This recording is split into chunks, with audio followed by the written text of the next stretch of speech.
Hello again, everybody.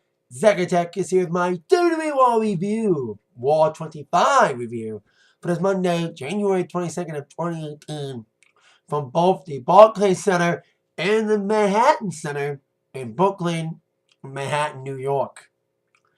This was to be a joyous, glorious evening with Raw 25, 20th anniversary of the longest running episodic TV show in TV history. A lot of legends were showing up. It was almost like last year's Royal Rumble. We had a lot of hype, and it didn't fully deliver expectations. There were some great moments, though. Some great nostalgic moments. Some stars did get married. And you see, we did crown a new champion among the legends being in attendance. Some exclusions, of course. Of course, I'll get to some of those. No Rock, no Hogan, no Punk. A couple others I mentioned during several segments. They had some people appear. And overall, there was a good nostalgia there, but some fans got fucked, especially those at the Manhattan Center. I feel bad for those people. You know, it was cool to, on paper, it looked good to have two venues for this anniversary. You know, have it at Barclays, but also have it at the Manhattan Center where Wall had its first episode. Felt good on paper. Execution was off. Manhattan Center got fucked. People who paid big money for that only got 2 real televised matches. A burial, as many people expected, including myself. Oh, they're going to come back from this. At least they're getting Battle Club over. Anywho, they also had a Taker segment that kind of felt senseless. We thought it was going to be a retirement speech or build up to a feud, but nothing happened with that. 2 dark matches. And being watched Raw on a television screen from the Barclays Center. So, I heard there was almost a riot. There was a bullshit. I read it all over the internet. So there was, like I said, some good moments, but overall execution off because there wasn't a lot of matches at all. I counted there was only 4 or 5 real matches tonight. And they also had to build up the Rumble as well. There wasn't good building for that. But nostalgia took over. There was some good moments. It was almost like Battleground last year. Had a great opening segment, and then the rest fell off from there. And had peaks and valleys. Before I go further into my Raw review, I gotta mention a big elephant in the room. We did not see any cruiserweights tonight because of the impending situation with Enzo Amore. Man, talk about being fucked. 205 Live's getting fucked in the ass the last month and a half. You know, they announced their live shows. Since then, it's been chaos. One show got canceled because of poor ticket sales. A lot of people have been injured like flies. Noam Dar got hurt, and so they're buying Kendrick from a GTS from a day or a time and got the move banned. Then you had the situation involving the number 1 contendership for the title with Swan getting arrested for assault, and then Cedric Alexander taking his place. And the scheduled match on New Year's Day got postponed because Enzo got sick. Then the match happened 2 weeks ago, and Enzo got hurt. And then this afternoon, a woman on Facebook said that he, with some accomplices, raped her. And a lot of people calling him money grabbing, but he's under investigation by the Phoenix police. Whether or not it's a money grabbing situation, a fake story, fake news. Enzo's still under investigation, therefore he's being suspended, putting the Cruiserweight title match at the Royal Rumble in jeopardy. Are they going to just give Cedric the title or make him fight somebody for it? They're probably going to address it on 205 Live tomorrow. They didn't address it tonight because they didn't want to spoil the celebrations.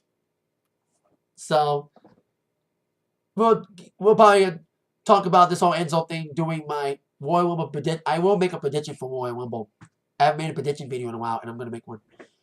So now on to the opening segment. A strong opening segment. Yet, of course, how can you not open Raw's 25th anniversary without opening with the McMahons? Yep. Shane and Stephanie putting their storyline bickering aside to welcome everybody to Monday Night Raw. Of course, Shane on loan from SmackDown as the commissioner. You know, celebrated the anniversary by airing a great opening segment, great opening video that was released to the internet a couple days ago. And it was a terrific opening. Montage of great Raw moments, including Shane's return, which I was there for. Been to 3 Raws live, going on my 4th Raw in a couple weeks in March. I was at the Raw in 08 when Jeff Hardy returned from suspension. And when Randy Orton debuted Voices, not knowing it would be an iconic song for Owen, even though I miss his old theme.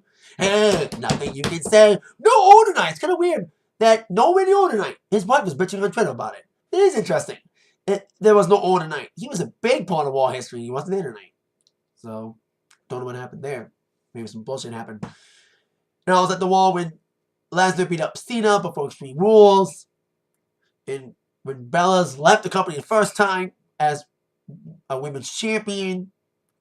And I was at the Wall 2 years ago when Shane McMahon returned all in Detroit. We're in Detroit again March the 12th. And they advertised the match. I'll get to it, especially with recent title change affecting it. So, Shane 70 was the Pauling Walls. And the first week, here comes Vincent Kennedy McMahon. VKM. At first, he came out as Vince McMahon. He came out as himself, thanking everybody for Raw, thanking all the production people like his son and daughter did, and saying that I cannot believe Raw's 25. And then Shane and Stephanie, as Vince was walking out, Shane and Stephanie's like, no, Vince, you can't stay. You can't leave yet. We got you a gift. We had a GoFundMe. Yeah, GoFundMe reference. And they didn't get a lot of money for the funding, so they got the cheapest thing you can get for the funding was a plaque. And that made Vince turn a 360 from being himself to bringing back the heelish Mr. McMahon character.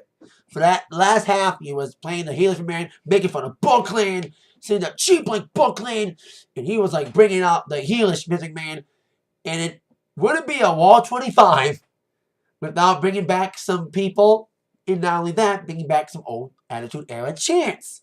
Like, asshole, asshole. God, made me miss Attitude Era so much. When you could get away with calling Vince McMahon an asshole on a weekly basis. So, Vince was like, going on and on about saying, I'm not thanking anybody now. I'm not thanking my family. I'm not thanking you. I'm not thanking the producers. I'm thanking me. And there's not one person that's bigger than me. And I'm like, cue the glass. And right on cue, glass breaks. Here comes Stone Cold Steve Austin. I was like, oh boy, Stephanie got out of the ring. She got stunned doing Raw's Homecoming in 05, but of course, the BPG now. They won't let her get stunned by Austin again. But I heard Nia Jax got kicked by Cedric Alexander at a house show. Anywho, Vince was staring down Austin. The Austin McMahon rivalry revisited. Vince was trying to talk to Austin, say that things have changed, Austin. Trying to think of excuses and not eat another stunner like he has at Raw 15 year anniversary and at Raw other Raws, special occasions. He's like, look, I'm a senior citizen now. I have AARP. I've had heart problems. I'm actually old and decrepit now. Shane, on the other hand, is healthy. He can jump off the top of the Hell in a Cell not once but twice. And almost kill himself. But he's here. And he's young. He's healthy. Stunner to Shane. Not one but two stunners. We had a beer bash. And Austin stunned Vince after giving him a hug. I was like, it ain't gonna last long. The only time Austin hugged Vince was at Mania 17. He hugged him twice and then stunned his ass to a big pop from the crowd at the Barclays Center, who got a lot more shit than the Manhattan Center, as I mentioned earlier. They got gypped. So we went for that awesome segment with the McMahons and Austin. Together again, we go from that to an 8-woman tag match involving the same women we've seen every week. Wah. Bad. Party pooper. I love the women, but man, it's kind of getting contradictory. On both Raw and SmackDown, you have the same cliques dominating every week. You have Absolution, minus Paige, who still hasn't addressed her full-time wing future, although she's out of the Rumble for now, may lead to an 8-week retirement, full-time, probably after Rumble, or maybe after Mania. Then you got the Wyatt Squad running Wyatt one shot over SmackDown. You have these multi-women matches every week, and now you have it on Raw. 8-women tag. We have Asuka, Sasha Banks, Bayley, and Mickie James taking on Nia Jax, Mandy Rose, and Sonya Deville, and replacing Paige, Alicia Fox. A woman Paige in there. I'm glad no one's booing Sasha that much because she's got so much heat, and it's not her fault. Said it last week. There's a little ball going on. You not only have to hype up the men's Royal Rumble, you hype up the women's one. You have the women's Royal Rumble to get prepared for. So you had all the women brawling to begin. You know, all 8 women were brawling. And then it got sorted out. And then this match went long. Like, I like long women's matches, but this went too damn long. And the crowd's energy was like sapped out of the room after, you know, you had that opening salvo with Austin McMahon's. You know, that moment was amazing. And then you go from that to this. So it's kind of a bad placement. And it's like the women trying to follow The Undertaker's match he lost against Lesnar. You know, he lost against Lesnar at Mania 30. What happened after that? A women's match. So I kind of felt bad for them being in that position then and being in his position now, having to follow Austin McMahon's bad position. Despite the best, okay, Nia Jackson, Asuka got on after a good match last week. I did like the match last week. Also, a little bit of action with Asuka and Nia continuing from last week. And then Sasha Banks got tagged in, got some moves in. And then a little ball on the floor. With the remaining 6 women. Remaining 6 women. Leaving Sasha Banks to do what she likes to do every other week. Make Alicia Fox look like a bitch. Make like her bitch. Tap out their bank statement once again. For the 1 trillionth time, make Alicia Fox tap out. Recovering from a loss against Sonya Deville last week. So, decent match. But a bad match to put after the segment with Austin McMahon. Bad placement. Bad placement. So, but then after the matches, the good girls were celebrating Mickey and Sasha and Bayley. Asuka eliminated everybody over the top rope as symbolism for her winning. Or is it? Like, sometimes I've said this before, like if you see someone standing tall during a segment on Raw before pay-per-view, that means they're probably not going to win their match at the pay-per-view that following week. In this case, seeing Asuka eliminate all the good girls from the ring and being the last woman standing, maybe a sign of she ain't going to win. Maybe Rousey is. A lot of rumors about Rousey. Rumors about her getting officially signed. So we'll see what actually happens this Sunday. You may not be Asuka winning, but Rousey. But I think Becky Lynch should win. You know what I mean? Rousey's going to get her time. But to her to come in and win the Rumble from her first match, maybe it was as bad as Wayne's winning the men's Rumble. Again in Philly, the place he got booed at 3 years ago. Then we had the first of many nostalgia segments. You had a lot of segments to cram in all the legends. That's what I knew was going to happen. You had all these legends in. I'm like, they got to cram in all these segments. You had a segment with Kurt Angle trying to get referees to get security for the face-off tonight to end Raw with Brock Lesnar, Braun Strowman, and Kane. They brought the last few weeks, especially that segment 2 weeks ago with Braun Strowman destroying Kane and Lesnar by dropping a big lining wig with a grappling hook while they were stuck between some road cases. So as we're doing it, Angle was trying to get some security to assure that these 3 won't brawl later on in their face-off. We'll see how that went. You saw the first barrage of legends. You had Harvey Whippleman, Teddy Long, Brooklyn Brawler, the coach, and the Boogeyman giving Worms the coach. Then you also had a recurring segment throughout the evening with the APA doing a big poker match with a lot of the guests. They had Usos and New Day. That's all they had for them. Is this APA segment? They also had MVP in there. Heath Slater and Rhino were there. Titus Worldwide eventually with Dana. And the $1 Million Man, Ted DiBiase. No iOS appearance, but hey, it's cool. See Ted there, especially in this documentary. Now available for rent on Amazon Video and Google Play. Cheap plug there. But hey, I want to see that documentary. I heard it was good. And this segment would lead to a later match between Titus Worldwide and Rhino and Slater. After Slater was cheating. He's got kids, damn it. He's got kids. He needs to play his cards right or cheat them right to make some money these days. So, we see that throughout the evening. We also saw Jeff Hardy, not Woken, not appearing as Brother Matt, who was at Manhattan Center. He was playing as well. So, a lot of people playing poker throughout the evening. So, then we're on to the first of only a few segments at the Manhattan Center.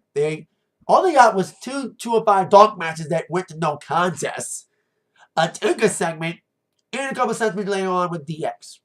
and Matt Hardy match, and others I'll explain when we get to those. So we had Taker coming out. A lot of speculation about what Taker was going to do. We haven't seen him on television since WrestleMania. He dropped his hat, he dropped his jacket, making us think, oh, he's going to retire. He hasn't appeared since to address any rumors. There's been a lot of speculation about him not retiring and appearing on Raw tonight to maybe start a thing with John Cena for WrestleMania 35 or 34, a match that should have been at WrestleMania 32. Before Cena got hurt, he got replaced by Shane. Anywho, Eric came out with a big pop. The man said this pre-Wyatt before they realized they got fucked and not going to get a lot of action. We'll see, relying on watching a TV screen for a Raw in Brooklyn. So Taker came out saying, he was at the very first Raw where it all began. At the Manhattan Center, about burying souls for 25 years on Raw. Of course, he's been around for 26 years overall. 28-year career in the WWE. For 25 of those 28 years, he was on Raw, dominant. He ended the segment by saying that on this sacred ground, he declares to all that it's time for everyone he has laid to rest, to rest in peace. So that was it. There was even speculation about Taker coming back later at the Barclays Center. That never happened. So kind of a waste of a Taker segment. We thought it was going to say, is he going to be at the Rumble? Is he not retired? Is he retired? But he left us scratching our heads with more questions than answers in this case. So maybe it's a subliminal retirement announcement. So there you go. We would see Taker's wife, Michelle McCool, in the segment they bought out. A couple segments throughout the evening they had famous, legendary, use that term loosely, women, some of the greatest women to ever compete on Raw. First came out was the Bella Twins. And then you had Maryse, you had Maria. You couldn't play her old theme, damn it. You had to play the Look of Love song of that failed gimmick with her and her husband. I know he's doing rehab. Best wishes to him. And congrats to Maria for having a baby, because I haven't seen them in a while because of the combination of those reasons. And then you had Kelly, Jacqueline, and Trish Stratus. A lot of omissions there. And we had Tori Wilson too. That was cool. But we didn't see Victoria. And of course, the biggest omission of the women, no Lita. More insult is Terry Waddles came out using Lita's own theme. Lita had a theme, like a generic theme, before she had the So Fuck Your Rules Man song. And another song too, like one of her first themes. Terry Waddles used. Insult to injury. We're having no Lita there. And then before the Intercontinental title match, we would have all the greatest GMs. Also with a lot of omissions. You had John Laurinaitis, the former Executive Vice President of Talent Relations, and the former General Manager of both Raw and SmackDown. People power! People power! With a very loud suit. And then you had Eric Bischoff. You had William Regal. Teddy Long came out for that opening segment, but it was more associated with SmackDown, which led to the GM for SmackDown, current GM, Daniel Bryan, coming out. A lot of omissions, the biggest ones, Mick Foley. I heard he was not there, even though I saw his daughter Noelle's on again, off again boyfriend, if you see her Twitter, and the WWE show, Holy Foley, Frank the Clown, at the Manhattan Center. He was there, but not Foley. Apparently, he was trying to follow a storyline from getting fired a few months ago. That's why he wasn't there at Raw tonight. And also, no Vicky Guerrero tonight either. She would have got a big heel pop if she would have came out and just said, "Excuse me." That's all she had to do. When she get more crowd booing than Roman Reigns. Speaking of which, we did the IC title match. Miz came out first with all the GMs still there, staring down D-Bry. That was a moment. They had a great feud on SmackDown, even though it won't culminate to anything. That feud they had from that Talking Smack segment 2 years ago was amazing. Booked, done. The confrontations they had on screen on SmackDown was amazing. Great build. Even though it's not going to culminate to anything, hey, it was a great feud. And that stare down said it all when Miz came down with the Miztourage to fight Roman Reigns. So the match happened. A lot of shenanigans. from the Miz throughout the match. They distracted Roman a little bit as Roman got some offense in a decent little match here against the Miz, but who cares about the action? We care about the legends and the moments. So, in the memories. So the action was like secondary tonight, especially in the Manhattan Center. Anywho, we were trying to do some drive-by action, but it was caught at one point to Axel, and Miz trying to take advantage of some shenanigans, but finally took care of it and did some big moves, including the famous clothesline. Even at one point in the match, with the Miz running rough shot over Reigns, it ate some Superman punches and stuff, even trying to spear Miz at one point. But then the referee had enough of the Mr. shenanigans and threw him out. But they were still at ringside as Roman got distracted by them leaving and ate a skull-crushing finale. And a 1, 2, no! Roman kicks out at 2. No matter what you do, Roman kicked out at 2. So then, as Reigns was going for a spear, Reigns went for one earlier and hit the post really hard, but they hit an exposed turnbuckle while going for the spear. Apparently, we saw from another angle later, that Miz, while Miz was taking care of Roman behind the referee's back, took off a turnbuckle cover of a middle turnbuckle. So we didn't see that till we saw Roman hit that exposed turnbuckle. I was like, oh my god, turnbuckle exposed. And after that, bam, right into another skull-crushing finale. And yes, people, 1, 2, 3, The Miz is once again Intercontinental Champion. 8 times as IC Champion. The man who has the second amount of reigns next to Chris Jericho. He's 2 reigns away from breaking the record for most IC title reigns. That's, like I said, held by Chris Jericho. Good match. You're going to see Miz back as IC Champion. But a lot of things left me thinking. What would have happened if Samoa Joe stayed healthy?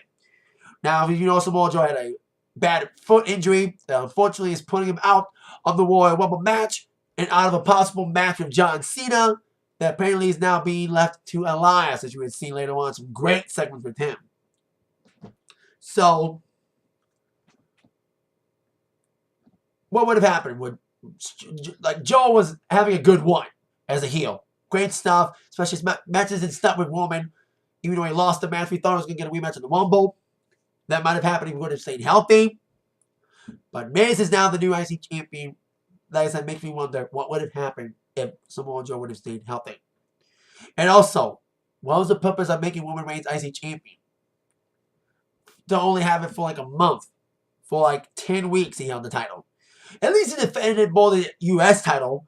But his reign with the IC title will be like his reign with the U.S. title. Mostly pointless. And of course, a lot of people got triggered, saying that the good news is Miz is IC champion. Bad news is, does this mean Roman wins the Rumble on Sunday? No! No! No! No! No! Not gonna fucking happen!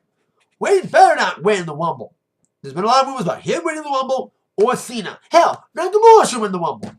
And no matter what, I hope this Royal Rumble does not suck like last year's Rumble. And for the love of God, I will say this now. Don't make Roman 30 again, fuckers! Don't make him 30 again! Please, please, please! And more surprises this year. We didn't get shit last year besides Ty Dillinger. So, make this Rumble matter.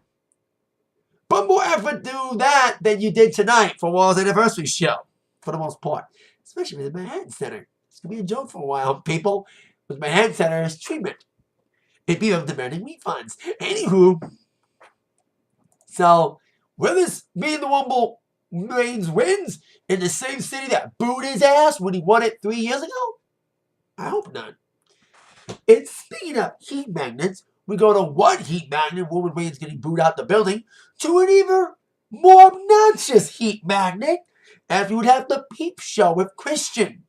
Of course, without Edge, we had the Hardys and Edge and Christian possibly together again, and the Dudleys are in the same building. Well, I think Edge was glad he missed it because both Jeff and Matt were not in the same building. It would have been awesome to see all 3 of these classic teams together in the same building. It would have been the first time everyone back in the company to be together again. With the Hardys back and all. But Matt was at the bar, Manhattan Center, and Edge was shooting Vikings. So he wasn't there. That's why we had the peep show with Christian. He brought out his special guest, the World Tag Team Champions, Seth freaking Rollins, and Jason Jordan. And I was like, wow, like I said, you had Roman Reigns come out, and who was after him? An even louder and more obnoxious heat magnet, Jason Jordan, who got not just the Roman Reigns treatment, but the Vicky Galore treatment. Every time Jordan would try to put his mouth up to the microphone, he got booed out the fucking building. He got, like I said, obnoxious Vicky Galore heat. Like, every time I try to talk about, the legends and being on Raw tonight and getting ready for a title match at the Rumble, assuming he's healthy. He apparently had an undisclosed injury, but apparently he is clear for the Rumble. He tried to talk and tried to take over the crowd, but he got booed every time. If this doesn't scream heel to me, nothing will. So then after the heat magnet started getting more heat, here comes the Bar. Pissed off at Ford for using their catchphrase after seeing it for weeks and finally saying something after that commercial was aired for weeks, but added more with it being on the NFC Championship game. The club, who hopefully won't choke their opportunity in a tag title like the Vikings did in the NFC Championship game, started talking smack to Rollins and Jordan. Sorry, I'm a Prince guy, but damn, the Vikings blew it on Sunday. And I love that Cesaro and Sheamus was like, you're a daddy's boy, Jason. And it's not your daddy who sucks. You suck. So they'll say, you suck, in the style of his daddy's theme song. And the crowd followed. You suck. You suck. You suck. You suck. Rollins immediately punched out of Sheamus and Cesaro. We had a brawl with all four guys, with the heels running off. We didn't see a club stop again tonight. But before the heels went off, they had some big double teams as Rollins would take them out. But then, of course, a big spot after he flew over the top rope onto Sheamus. Jordan held up Cesaro for a double team move. But duck. Cesaro ducks and Jordan gets the goose. That's what I call that. When you see like one team setting up a double team move and the opponent ducks. I call it a duck, goose. When the opponent ducks and the tag team partner who was holding him got goosed by his partner. And Rollins delivered a knee inadvertently to Jordan. And will they stay alive and stay remaining World Tag Team Champions after the Rumble? We shall see. And we had some segments with the women as well, besides seeing women come out. Earlier I mentioned those women came out. We had a little confrontation with Bliss and Charlotte. It's kind of weird. They're both not defending their titles this Sunday. I know we had the women's Rumble and all, but they're not wrestling. Either one of them for the title. They don't even have a contender yet for any of their titles. Especially with their respective brands having replica clicks like Absolution and Riot Squad. Kind of like the same fucking thing on both shows. So, here you go. Now, after about an hour of getting nothing besides dark matches, we finally went back to the Barclays Center, where they were, not the Barclays, but the Manhattan Center, where they were chanting, we got something, as we got Woken Matt Hardy against Bray Wyatt. Wow, we're getting this match now and not the Rumble? Interesting. We see these guys have wrestled over the weekend doing the 205 live shows to try to attract ticket sales. And the match was okay. Got nostalgia feels when you had JR and King commentating, and there was a King puppy, my friend. So yeah. Anywho, the perv in Lawler still lives on. The match was okay. The crowd was, of course, kind of dead at this point because they were about to start a riot for not getting a lot of action in the Manhattan Center, as I mentioned throughout this review. So Hardy keeping it alive, and of course, I'm happy that. Even if the match should have been in the Rumble, I'm happy the match was kind of in New York for the most part. The crowd was hyped for it. Hardy doing some big moves, including the side effect one point and the twist of fate. Something to twist of fate.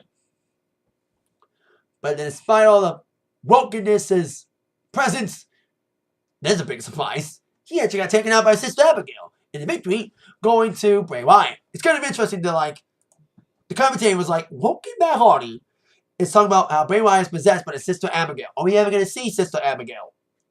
We've seen Bray dressed as drag. They're never going to mention it again? They're not going to mention the fact that Bray was in drag? At one point, the battle Bray Wyatt was going to battle Finn Balor at No Mercy to the whole mumps epidemic struck on that card, and instead got us a great Finn Balor match with AJ Styles. We haven't seen any mention of Sister Abigail since Bray came back. And they still haven't mentioned it. It's like, they're like fucking oblivious. So like, oh, we haven't seen Sister Abigail. We ever gonna see her? We kinda did. And they haven't mentioned it. Because he got sick before the payoff match. Even if it was gonna be silly, because it was fucking Bray and drag. Are we ever gonna get back to that? Maybe we will. This feud may continue. Because I don't think Matt's gonna lose the war. The Great War, as he called it. He lost his battle, but he ain't gonna lose the Great War. Now he finally settled his differences with Anthem. We may finally see the Woken Universe come out with Single Benjamin, Vanguard 5, King Maxwell, and hopefully a Woken Jeff Hardy, who hopefully will send everybody to fade away and classify themselves as obsolete. Obsolete! Keeping up the singing, we have the Star of the Night, Elias. If he wasn't a star before, they just made him a star tonight. These two segments. In total, these two segments, he got 20 minutes of airtime. Where's my shirt?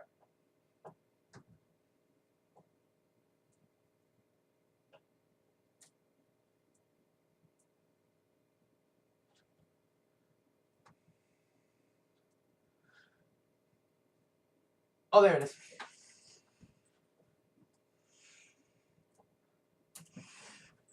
I walk with Elias. I walk with Elias. So Elias was tuning his guitar. And then who appears backstage? Chris Jericho. This was awesome. So Jericho was like, hey, you Elias. You stupid scars. Like me trying to whip up me. But I got a song for you. Can I borrow your guitar? Elias was like, no. Jericho's like, I got my own anyway. Saying that, you wear the scars, you just can't miss. Because Elias, you're a stupid idiot. And you just made the list. Awesome. Great execution there. Great segment between Elias and Jericho. Great way of using him. Of course, not letting him wrestle after his whole New Japan experiment with Kenny Omega and probably feuding with Naito. That's going to be tranquilo. Yes. So then after that, immediately after that, great backstage segment with Jericho. He came out to the crowd at the Barclays Center, singing a song about all the legends, mentioning people like The Rock. Made me think like, oh, maybe we'll see The Rock. We never did. Kind of sad we didn't see The Rock tonight. But then again, maybe it would have been a good appearance for The Rock. But hey, like having like no Rock, no Orton, a lot of missing names like Hogan, obviously a big one. But he wasn't a big part of Raw. You know, he was in Raw's infancy, then left for a while, then came back during the whole NWO revival in 2002 after WCW buyout. So as Elias was singing, he mentioned John Cena's name.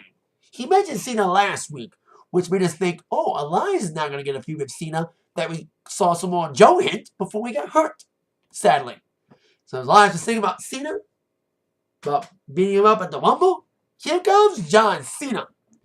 To a big loud, John Cena sucks, and John Cena sucks. Say that, Elias, no one came to hear you. This is my night, Raw. This is our anniversary show. And Elias was like, Cena, I was about to sing a song, but you ruined it. And Cena was like, oh, really? I ruined your big performance on Raw 25. You want some, come get some, basically. And Elias didn't want none of Cena. But then he turned around and had a little brawl. We had the shoulder tackles, and the 5 moves of doom attempt with the 5-knuckle shuffle. And Cena's trying to set up the FU. I still call it FU, people. I've said it numerous times. I'll never call the A the FU. And I'm not calling the curb stomp the blackout. Anywho, as he was going for the F feud, Elias would counter with a low blow onto Cena, went out to the outside, grabbed his guitar, smashed it across Cena's back before letting him drift away to that move. So, great overall 2 segments to build up Elias. You know what I mean? This also redeems Elias for losing on Christmas Day. He had a great segment with Cena on Christmas Day. Yes, he lost, but he was made a star by Cena, and the shovel was not... A lot of people, including myself, was talking about how Elias got buried by Cena. Not as bad as Revival's buried tonight. Anywho, now you see Elias get some heat back by beating up on Cena and having a great segment with Jericho. So great star-making role for Elias tonight. If that ain't a star in the making, that is not. There is nothing else that will equal that. You know, if that ain't a star-making role for Elias, there's nothing else going to top that. That's what I'm trying to say. So then we have this match that was stemming from, like I said, the ongoing poker segment with the APA. We had Heath Slater and Rhino taking at us worldwide. They've been on an unexpected wall lately. Beating the club. I always get them. I said this last week. I always get the club and the bar mixed up. Beat the bar. Not once, but twice. Because last week, getting their win over the bar with help from Jason Jordan. So, they were on a wall. Beating up Heath Slater and Rhino. It was an okay little match. It went to a no contest when the Dudley Boys showed up. It started beating up on Heath Slater, who's basically thrown to the wolves by everybody. Nicely bully way back in WWE after his Ring of Honor experiment. So he beat up on Heath Slater, doing the Wanda, and even Corey Graves had to say, hey, Wanda, this is 2018, boys. How we change it up by saying, dilly dilly, dilly dilly. I'm gonna like that. Dilly dilly. I don't know if I'm gonna think of a fucking nerd for saying dilly dilly, but I say it. Dilly dilly. So after the we got the tables. Now maybe it wasn't Revival. That's what I thought it was Revival's burial segment, but we'll get to that later. But at least some good people got over that. So he went through a table with the 3D and Dudley celebrated. So there you go. Then we had another segment involving me, Gene Okerlund. Yes, interviewing AJ Styles, appearing on Love from SmackDown, talking about his match this Sunday, his handicap match against Sami Zayn and Kevin Owens. Or as he has effectively known them as Cammy. Really? Cammy's not getting over AJ. I know you're being forced to say it because that's the best creative has for you to make fun of these two, but Jesus Christ, man, it's not getting over. Also, like trying to call Kevin Owens Cartman, it's not getting over. Cammy's not going to get over. So will we have co-champions on Sunday? Possibility.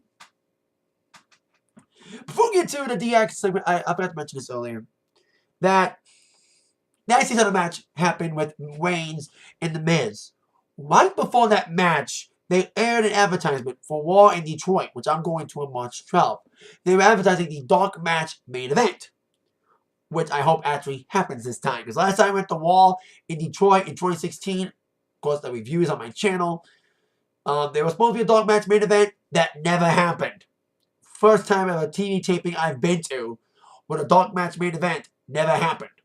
It got canceled outright. Hope they don't cancel it this time. They're advertising it as a 3-on-4 handicap match for the Raw after Mania, Raw before Mania, a couple Raws before Mania in Detroit. It's John Cena and Roman Reigns and Braun Strowman, interesting little team, taking on The Miz, The Bar, and Kane. Now, of note, this was 20 minutes before the IC title match, and they advertised this to the Detroit audience and advertised Reigns as Intercontinental Champion. 20 minutes later, he would lose the title. So it's kind of like weird significance. They advertised in Detroit, Reigns is IC Champion. Then after it aired, he loses the title. So there you go. Now we're back to Manhattan Center. They kind of got gypped, but at least they got a DX segment. Yeah. We have Shawn Michaels and Triple H start out. This is the first time that all 5 core DX members have reunited since War 1000. Because Billy Gunn got fired for a bit for some steroid bullshit. And I met him during that time at an XSW show. Nice dude. And gonna see all 5 again in there. You know, Triple H, Shawn Michaels, Raw Dog, Badass Billy Gunn, and X-Pac. And we also got to see Scott Hall. Now, we were supposed to see both Scott Hall and Kevin Nash. But unfortunately, Kevin Nash's knee gave out for the 1 billionth, 1 trillionth, 1 gazillionth time. Insert Kevin Nash knee joke here. And he apparently had some surgery and was not able to fly. Hopefully be able to fly to a convention in Detroit, where he's supposed to be there with Scott Hall. And also, Brother Love's supposed to be there. Godfather, Astronomer Con Detroit, which I'm actually going to. So that's going to be cool. So, Scott Hall was talking, saying this wall in both venues. Got a big boo from Manhattan Center. Insert Manhattan Center joke here about how fucked they got for what they got tonight for paying big bucks. Saying that this Wall 25 has been absolutely just too sweet. And I was like, even before this, I was like, oh, we're going to see Balor Club? We haven't seen them all night. It would be perfect to see Balor Club interrupt DX. Why not you? That was the war cry. Too sweet. Here comes Gallows and Innocent and Finn Balor. And they all gave it too sweet. And then here comes Revival. Well, we feared this last week when he said, oh, we'll take on all the legends. That these guys, these top guys, we're going to get ascensionized and beat up by the legends. Welp. At least Trips did the deed himself to bury his own NXT guys. Anywho, before that started, we have a match with the clubs, Gallows and Anderson, teaming up against Revival. Triple threat match, whoever didn't get much offense in. As Gallows and Anderson just destroyed them. Quick little squash with the Magic Killer and 1-2 victory for the club. But Revival wasn't done. And we had a sneaky feeling they're going to eat all the finishers. And guess what? They fucking did. You know, we got the Magic Killer. Then, the X Factor after it started by them shoving Scott Hall through the pick in the eyes of the Revival. And Dawson got all the major finishers. He got X Factor, the Juke, Junk, and Jive from the World Dog, the Famouser from Billy Gunn. And then it left old Dawson, partner Dash Wilder, to eat the remaining finishers, eat the sweet chin music, the pedigree, and the coup de grace. Man, I want Revival to do well, but this might be WWE's way of saying this is what you get for not staying healthy. But man, Revival, like the Ascension, they were a top heel team in NXT. And Ascension got fucking buried on the main roster and they got beat up by a bunch of legends. They've never been the same since. They're now a comedy act with the Fashion Police. And now the same thing may happen with Revival after getting buried tonight. The only positive is, at least not a bunch of older guys got over. Not just DX got over. And Triple H pulled out the shovel faster than John Cena would. I make fun of many other make fun of Cena for burying people. At least Cena got Elias over tonight. Triple H didn't let the Revival get over. But at least he had Balor Club get over, so that's a little positive. The negative, Revival, like Ascension, got buried by legends, but at least, hey, Balor Club got over a little bit as well. So, there you go. Yin and yang, good and bad. Take it. But I hope Revival can recover, but damn it. We saw what happened when we saw this with Ascension. I wasn't the only one, man. A lot of people were fearing this was going to happen. After their promo last week, we're like, uh-oh. They're going to get Ascensionized. And guess what? It fucking happened. Or at least Balor Club got over a little bit. So, on to our last segment. The face-off between Brock Lesnar, Braun Strowman, and Kane. Ahead of their triple threat match for the Universal title at the Royal Rumble. Angle would come out with a bunch of security. But I need to mention, speaking of referees, Mike Chioda, referee of the match with the Revival and Gallows and Anderson, I love the old school vibe with the ropes at the Manhattan Center. It felt like an old Raw episode with the old replica entrance screen. Even an Angle Bro sign? That was funny. What's next? An XFL sign? Oh, wait, I think it's coming back. Especially with the referees, the pads in the Super Bowl again. Anywho, he wore his old school blue referees 90s shirt. That was cool. Like old school referees uniform for the 90s. That was cool. See Mike Chioda wear it because he probably still had his from back in the day. So, back to the main event segment. We would see Angle bring out the majority of the legends that came. Godfather, Ted DiBiase, like a security thing, APA for protection. I would have Angle paid him off, like DiBiase did. If we did see, damn, from Ron Simmons. Yes! Nostalgia! And then we got, like, the New Day coming out, Usos coming out, and a lot of the other Raw superstars coming out to make sure that no mayhem happens between these three men. We would see Braun Strowman come out first, Kane come out, still no pyro, man. Of all the time to bring back pyro, this should have been like to bring back pyro. Dudley's entrance was not the same without it. Was not the same without the pyro for Dudley's. That was the most hurtful. That was like the worst one. The worst entrance affected by no pyro was the Dudley's. Sucked without it. Anyway, so as Kane and Strowman were waiting around, they were about to get it on then, but all the remaining superstars out of ringside got in the ring, trying to push him apart before the arrival of the advocate for the reigning, defending, undisputed Universal Heavyweight Champion, Brock Lesnar, Paul Heyman, to introduce him. And he said, well, Brock Lesnar is more relevant than anybody. Is not here for a nostalgia trip. He's here for a fight. So, Fighter 1, you ready? Fighter 2, ready? Here goes my fighter, Brock Lesnar. And just like that, all of the superstars who were surrounding Kane and Strowman in the ring got the fuck out of there. They scurried out faster than you can say. Dilly dilly. Sorry. The only thing I was thinking about. And just left Kane and Strowman in the ring. And as Lesnar was walking out of the ring, Strowman would clothesline Kane and the ball was on. Lesnar got in there. And then Strowman got tackled down by Lesnar and he F5'd Kane. It was also going to take him to Suplex City. But then Strowman came down, beat him up on Lesnar, drug him out to the outside. And then the announcers, by the way, Cole, Douchebag, Corey, and Booker T were at ringside for once. Instead of being by the Titantron, they were at ringside for all time's sakes for this one-time appearance for Raw's 25th anniversary.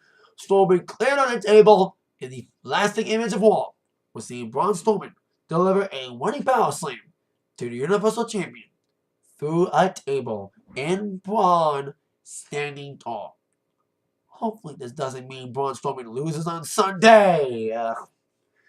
Like I said, to Liv Asuka, if you have a superstar standing tall doing a Raw before pay-per-view, that means most likely they're going to lose at the pay-per-view. Asuka being the last woman standing on the Rumble. That may not be her. Maybe Rousey or somebody else. Braun Strowman taking out Kane and Lesnar and being the last man standing on Raw.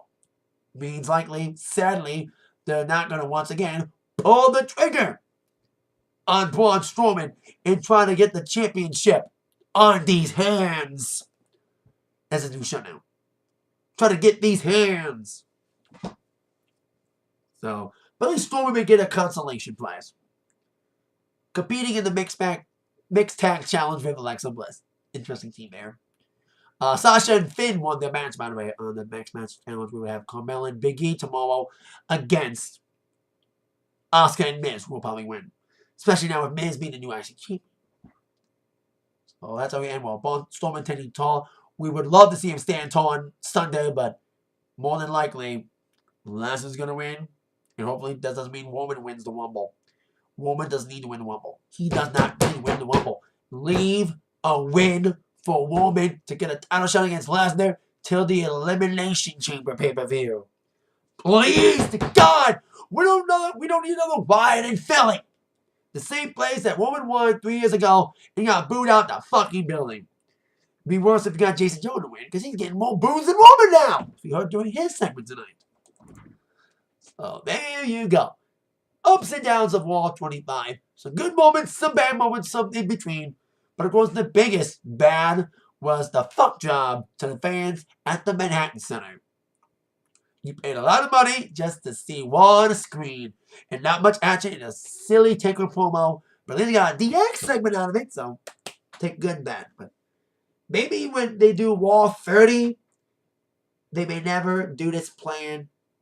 If they do Raw 30, they better never, ever do the dual venue plan again after seeing it fail tonight. Or if they do this again for Raw 30, treat the Manhattan Center better than they did tonight.